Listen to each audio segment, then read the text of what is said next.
If you're online, this December 4th is going to be notebook check for you too, and I will post this notebook check, everything that I'm looking for. I will post it in the tests and quizzes section by this afternoon, so you can begin getting your virtual notebook in order as well. Okay. All right. Any questions about what is due and when it is due? We are going to have a notebook check. It is for a test grade. It will be on Friday, December 4th. So when you leave here on Friday, you're going to leave me your 3-ring binder.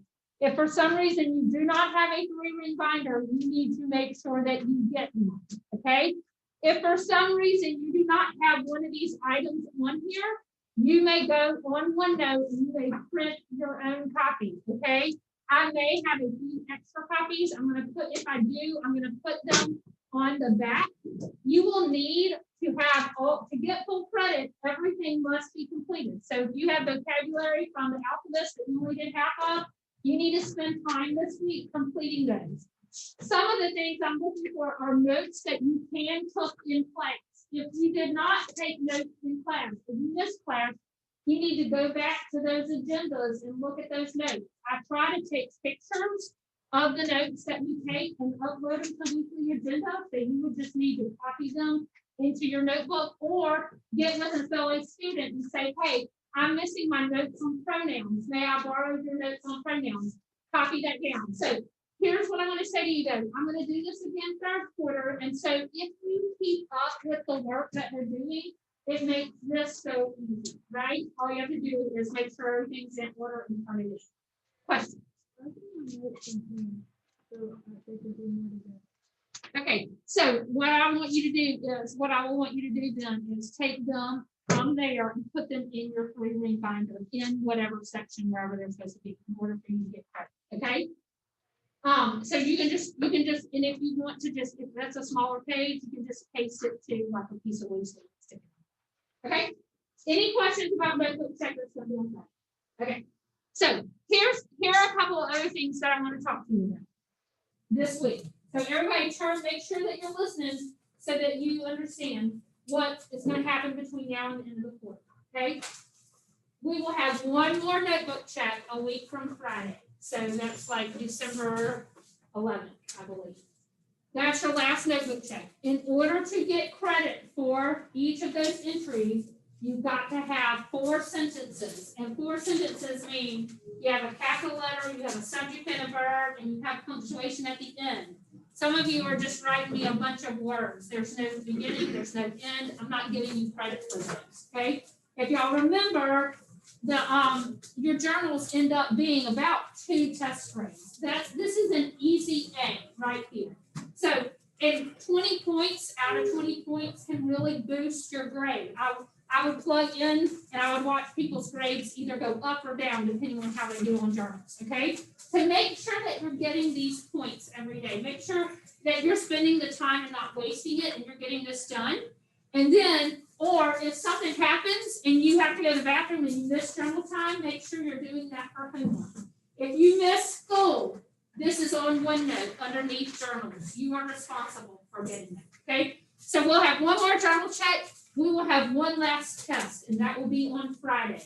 Here's what your test is going to be on. It's going to be on commas, and it's going to be on Just Mercy chapters 4 and 5, which is what we will read this week, okay? So this week, we're going to focus on commas, and we're going to focus on Just Mercy chapters 4 and 5. Next week, we will work on chapters 6 and 7 for Just Mercy, and then we will work on exam prep.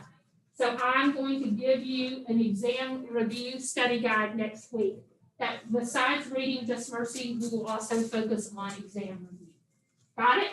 Your exam will probably be Scantron. It will probably be 100 questions. It will include vocabulary. It will probably also include some questions about Just Mercy. It will also probably include some comma and some pronoun.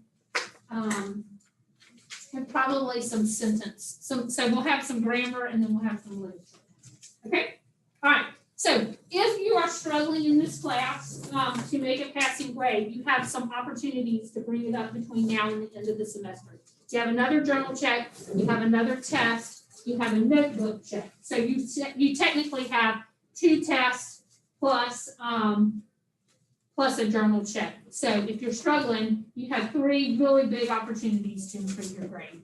And then you also, of course, have the exam. If you study for your exam, you will know exactly what the exam is going to be on. So if you don't do well on the exam, it'll be only because you didn't study. So if you study for that exam, you'll do great on it. Okay? All right. Any questions? Y'all know where we're headed? Okay. So today we're going to talk about comma usage. And I'm going to try to pitch it to you. I know it's not the most exciting. I totally understand that. I totally get that comma usage is not that exciting. But here's the deal. You got to know how to use commas in order to write correctly. If you don't know how to use commas, then you're making some of the most basic mistakes, okay? Commas will help set you apart knowing how to use them. It also makes your writing more clear, right? So it makes your writing easier to understand if you're using commas correctly. Here's the other reason why you need to know how to use commas. Commas are largely tested on the ACT. So if you're planning on taking the ACT in order to get into college and you want a scholarship to get into college, knowing commas will greatly improve your ACT grade, okay? So here's what I want you to do. I want you to stick with me. Even if you know this stuff, I want you to review with me. Even if you know this stuff, knock the rust off what you already know and help your fellow classmates. So I'm going to ask you questions and I'm going to give you a class participation grade based on questions. If you don't know my question or you are zoned out and I can tell you're not paying attention, you're not going to get a good class participation grade. So from here to the end of the semester, I'm going to give daily class participation grades based on how much you interact in class. So, and I promise, if you engage, it will be less boring, okay? So just give me your mind. We got like 45 minutes, or even less than that at this point. Yeah, we got about 40 minutes at this point. So just hang with me, okay? I promise. And I promise this will be so awesome. You'll feel so smart and so good about yourself when you leave here, right? Okay, so let's start with commas. Tell me, based on your journal, somebody tell me, what are some of the uses for commas that you already know? You're like, man, I know how to use this comma. I know it, I got it in the bank. Done. Awesome. After a conjunction. After a conjunction, if what? If it's a fanboy and it's connecting to complete or two dependent clauses. 2 independent clauses, right? Okay, so everybody know this? Here's what we already know. When to use commas. And actually, I'm not going to write that down quite yet. This is going to be your notes for today. It's going to be in your grammar section. And you are going to label it comma usage. So on a piece of paper that you can put in your 3-ring binder, I want you to label today's notes comma usage. Right? All right, and it is 11:30. Okay, so Austin just told us one time we use commas. Who can tell me another time? You're like, man, I know this. I know this comma's right. What? In a quote. Very good. So before a quote, like if you said, Peter said, the building's on fire, right? It would be Peter said, comma. The building's on fire, exclamation mark, end quote, right? All right. Somebody know another time? I absolutely know I use a comma. Before and after, however, we call those transition words depending on how you use it. I love that. Macy Goldman is so smart. She knows that it doesn't always go before and after, however. It just depends on how it's being used. But you are right. When it's used as a non-essential clause in a transition word, in the middle of one independent clause, you have 2 commas on either side. Very good. Anybody else? Oh, come on. Y'all know some other times you use commas. You got them in the bank. I know it's right when I use it here.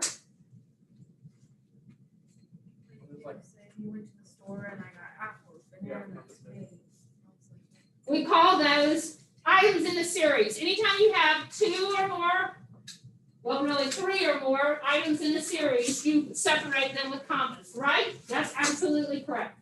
Anybody else? Yes. When you're describing something and you use more than one adjective, Yeah, so when you're describing something and you use more than one adjective, and of course it's English, so there's some exceptions to that. So two adjectives describing the same noun, if you can reverse their order doesn't matter, then they need a comma between the two. Very good. But if it was like ancient African songs, right? Those are actually not both describing songs. Ancient's actually describing African. So you really can't say African ancient songs. So in that case, no comma needed. But two adjectives describing the same noun, if you can reverse the order or put and in between them, you need a comma. Very good. Anybody else? Okay. What about dates? Addresses. Y'all know about those, right? Where do you put when you're writing a date? Let's say I wrote a date that said my birthday is August 23rd, 1974, period. Independent clause. Do I need a comma there anywhere? Yeah. Where? After 23rd. Very good. Okay. What about if I said I lived on 3452 Stein Street, Mobile, Alabama. After Mobile. Anybody else know where else?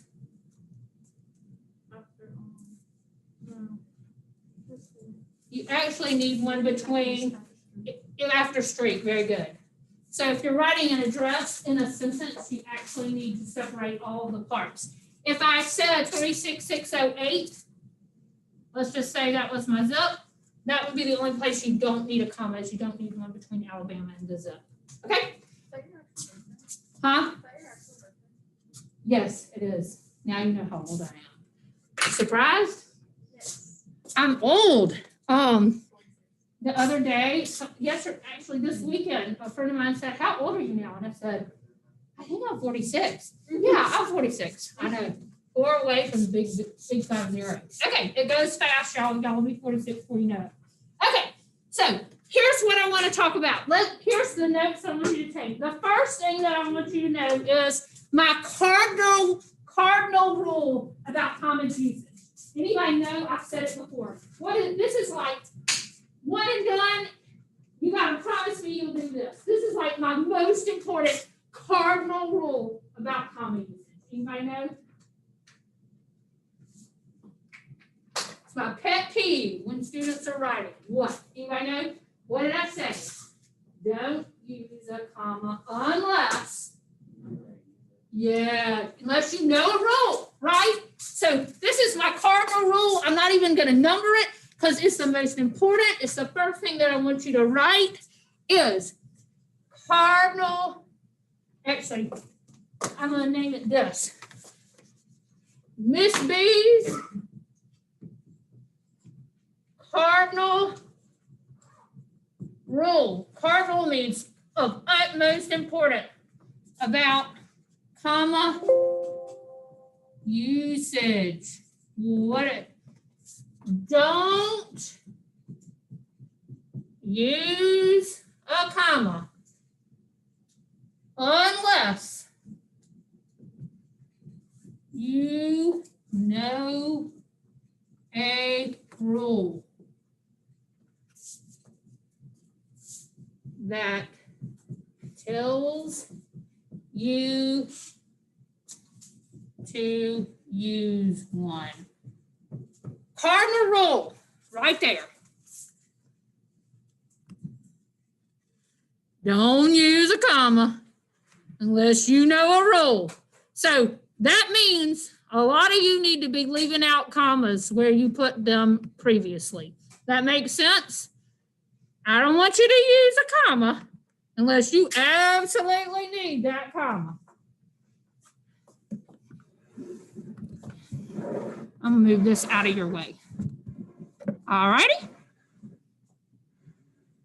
All right. Now, we're gonna talk about some of those comma rules today. Now, look at me. Do you know most of these?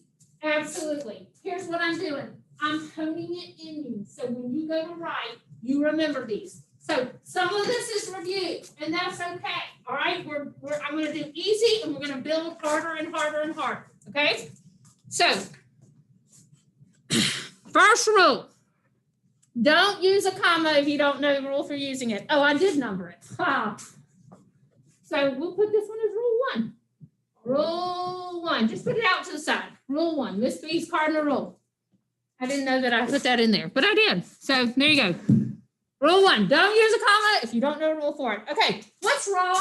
Who can look at this sentence and tell me what's wrong with this sentence? It does need a conjunction. The way it's written, what do we call this comma here? It is wrong. Anybody know what we call a wrong usage of a comma? That is a name. I've written it on some of your papers. No? Some, has any, what? Yes, has anybody seen this on their paper? CX? That means comma splice. That means that you have a comma where it doesn't go. So, Macy said if we put a conjunction right here, Thanksgiving is fun, and I hope it snows this year, would that be correct? Yes. 2 independent clauses, right? That would be correct. But the way it's written,